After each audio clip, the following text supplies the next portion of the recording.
Assalamualaikum warahmatullahi wabarakatuh. Assalamualaikum. Baik, para mahasiswa sekalian, gimana kabarnya? Alhamdulillahirrahmanirrahim, yang mudah-mudahan semuanya baik-baik semuanya. Dan kita jumpa lagi pada siang hari ini untuk melakukan pembelajaran pada mata kuliah Islam dan Moderasi Beragama.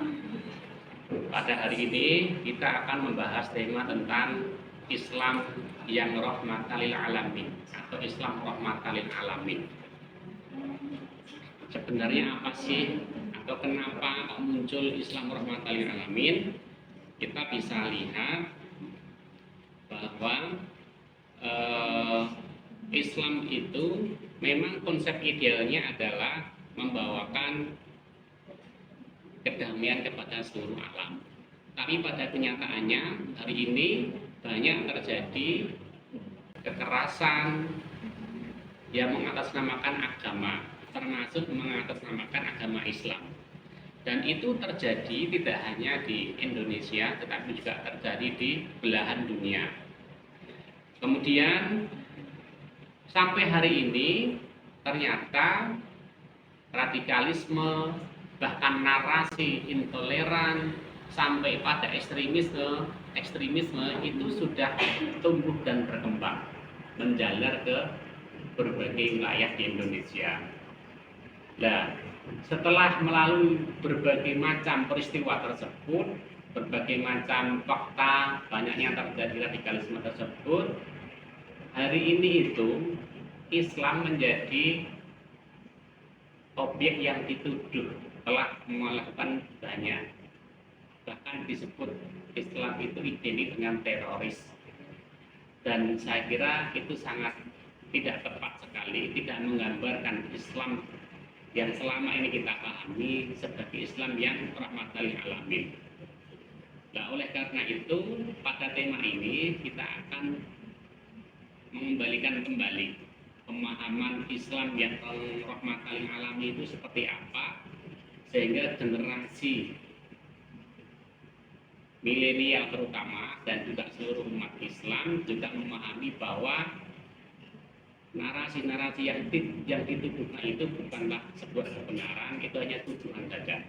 Nah, untuk menunjukkan bahwa Islam itu adalah rahmatan lil alamin, tentu ini tidak juga hanya dengan mengklaim diri kita itu rahmat, tetapi juga harus menunjukkan sebenarnya bukti-bukti otentik baik tekstual maupun bukti perilaku yang dicontohkan oleh Rasulullah dan juga para ulama-ulama terdahulu itu seperti apa, sehingga kita punya argumen yang rasional bahwa Islam itu adalah rahmatan lil alamin.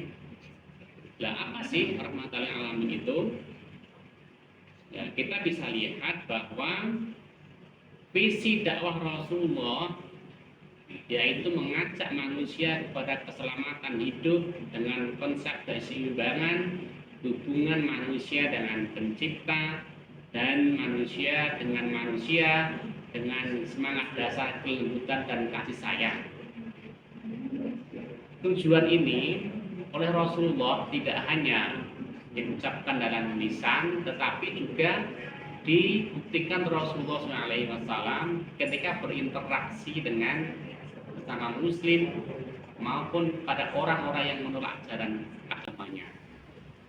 Kemudian secara teks dalam Quran surah Al-Anbiya surah ke-21 ayat 107 Allah berfirman, "Wa ma arsalnaka illa rahmatan lil alamin." Dan tiadalah kami mengutuskan Muhammad melainkan untuk menjadi rahmat bagi semesta alam. Dari sejarah membuktikan, kemudian teks juga mengatakan bahwa Islam itu adalah rahmatan lil alamin. Kemudian bahwa ayat ini juga secara tegas mengatakan bahwa rahmat adalah satu-satunya alasan Allah mengutus Nabi Muhammad SAW. Jadi dengan demikian tidak ada alasan lain yang mengatakan bahwa Islam itu datang dengan cara kekerasan, justru dengan cara rahmat. Kemudian apa bukti bahwa Islam itu adalah rahmat, dan rahmat ini merupakan bentuk kasih sayang dari Allah Subhanahu wa taala. Dalam Al-Qur'an bisa kita contohkan, misalnya Allah mengatakan bahwa rahmat Allah itu untuk seluruh manusia. Ya. Misalnya alhamdulillahirabbil alamin. Ini menunjukkan bahwa seluruh makhluk Allah, baik yang dalam bentuk bernyawa maupun tidak bernyawa, semuanya mendapatkan rahmat dari Allah Subhanahu wa taala dengan tumbuh berkembang biak, saling berinteraksi dengan satu dengan yang lainnya dan seterusnya. Kemudian rahmat Allah yang khusus untuk orang yang beriman. Di antara rahmat dunia untuk orang yang beriman adalah terjaga dari azab yang membinasakan secara total. Surah Hud ayat 43. Kemudian rahmat Allah juga untuk seluruh makhluk ciptaannya, baik yang bernyawa maupun yang tidak bernyawa. Allah Subhanahu wa taala memberikan rahmat kepadanya. Tumbuhlah kasih sayang antara satu dengan yang lain. Jadi rahmat Allah itu tidak hanya vertikal dari Allah kepada manusia, tetapi sesama manusia yang saling memberikan rahmat itu juga menunjukkan rahmat Allah Subhanahu wa taala. Anak yang menghormati orang tuanya dan orang tua yang menyayangi anaknya itu merupakan juga bentuk rahmat dari Allah Subhanahu wa taala.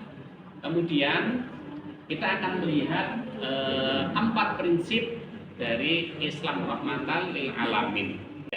Yang pertama adalah al-insaniyah atau berperikmanusiaan. Setiap manusia harus punya keinginan, punya kemauan untuk bisa menghargai manusia yang satu dengan manusia yang lain tanpa membedakan warna kulit, tanpa membedakan fisik. Semuanya harus dihormati selama di situ adalah manusia, al-insaniyah. Kalau dalam akidah Ahlussunnah wal Jamaah di sana juga ada ukhuwah insaniyah. Kemudian yang kedua adalah al-alamiyah atau global. Pemberian rahmat itu hendaknya tidak hanya diberikan kepada kelompok-kelompok tertentu, tidak hanya diberikan kepada anggota keluarga saja, kepada masyarakat-masyarakat tertentu, tetapi global kepada seluruhnya. Islam itu memberikan rahmat tidak hanya kepada Islam itu sendiri, umat Islam itu sendiri, tapi juga memberikan rahmat kepada orang-orang yang di luar Islam dengan memberikan rasa damai kepada mereka yang belum memeluk agama Islam. Kemudian yang ketiga adalah al-waqi'iyah atau realitas. Artinya rahmat lil alamin itu juga melihat realitas yang ada, bahwa kenyataannya setiap manusia itu kenyataannya butuh rahmat, butuh kasih sayang. Apapun agamanya, siapapun orangnya membutuhkan kasih sayang, membutuhkan penghormatan, membutuhkan kelembutan. Sehingga realitas kehidupan manusia secara fitrah itu yang menginginkan kedamaian, maka Islam juga menghendaki yang demikian. Kemudian adalah as-samha atau toleransi, adanya penghormatan terhadap kelompok-kelompok yang berbeda, adanya rasa kepedulian terhadap mereka walaupun berbeda. Kalau Gustur itu bilang, kalau ada orang berbuat baik, tidak akan tanya agamamu apa. Ini menunjukkan bahwa kalau ingin berbuat baik, hendaklah kepada semuanya. Tidak harus bertanya, kamu kelompokku atau tidak, kamu seagama denganku atau tidak, kamu sekelas dengan aku atau tidak. Perbuatan baik juga haruslah diberikan kepada semuanya. Kemudian apa Dan bagaimana ruang lingkup rahmatan itu dalam kajian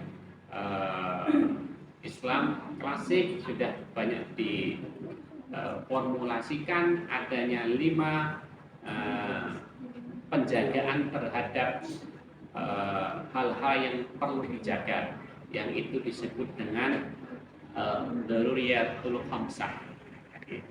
Yang pertama adalah hifdzuddin, penjagaan terhadap agama. Setiap kita yang beragama punya kewajiban untuk menjaga agama kita supaya tidak dihina. Tetapi kita juga punya kewajiban untuk menjaga juga hak-hak agama lain, menghormati hak agama lain. Kemudian yang kedua adalah hifdzun nafs. Jiwa manusia menjadi jaminan sebagai hak asasi manusia yang harus kita hormati bersama. Tidak dibenarkan membunuh satu dengan yang lain tanpa alasan yang benar. Ya, itu menunjukkan bahwa jiwa manusia haruslah dijaga, apalagi dalam bentuk-bentuk kekerasan, misalnya pembunuhan, bom bunuh diri dan sebagainya, itu jelas-jelas melanggar kandungan dari Islam rahmatan lil alamin. Kemudian kita juga mengenal yang namanya hifdzun nasl, penjagaan terhadap keturunan. Artinya setiap seseorang yang ada di muka bumi ini tidak akan lepas dari siapa yang melahirkan, siapa yang mendidik, dan seterusnya. Penghormatan terhadap mereka-mereka yang memiliki jasa dan yang memiliki kepedulian terhadap sesama manusia, sudah seharusnya itu diberikan hak penghormatan kepada mereka. Kemudian hifdzul aql, setiap jiwa manusia juga memiliki kebebasan untuk berpikir. Mereka punya diberi kemampuan untuk berpikir karena dilengkapi dengan akal, sehingga kemampuan dan kebebasan untuk berpikir itu juga dijamin. Agama memberikan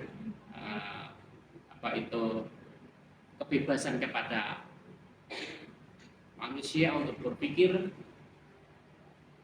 dan sepanjang pemikiran itu tidak keluar dari nilai-nilai Islam, maka seharusnya itu dijaga dan dihormati. Kebebasan berpikir, kebebasan berpendapat haruslah dihormati sebagai bentuk dari eksplorasi seseorang dalam belajar maupun dalam mengekspresikan apa yang ada dalam dirinya. Kemudian yang terakhir adalah hifdzul mal, penjagaan terhadap harta. Kita tidak boleh mengambil harta orang lain dengan cara yang batil.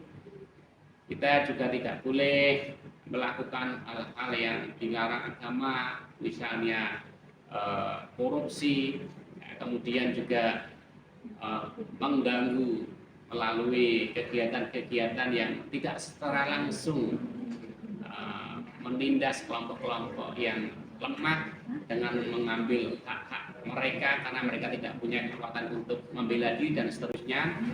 Itu tidak boleh. Inilah bentuk-bentuk dari Islam yang rahmatan lil alamin yang diterangkan di dalam pertemuan kali ini. Baik, demikian pertemuan hari ini, pembahasan tentang Islam rahmatan lil alamin. Sebagai kesimpulan, berbagai macam tuduhan-tuduhan yang dialamatkan kepada orang beragama, khususnya umat Islam, bahwa Islam radikal itu tidaklah benar. Justru agama Islam adalah agama yang rahmatan lil alamin. Ada statement yang mengatakan bahwa kalau ingin melihat sebuah ajaran agama, maka jangan lihat oknum-oknum yang kemudian itu dijadikan sebagai gambaran seutuhnya, tetapi lihatlah agama itu dengan ajaran-ajarannya, dengan teksnya yang bisa dipahami dengan baik. Demikian pertemuan pada siang hari ini, mudah-mudahan bermanfaat. Assalamualaikum warahmatullahi wabarakatuh. Waalaikumsalam.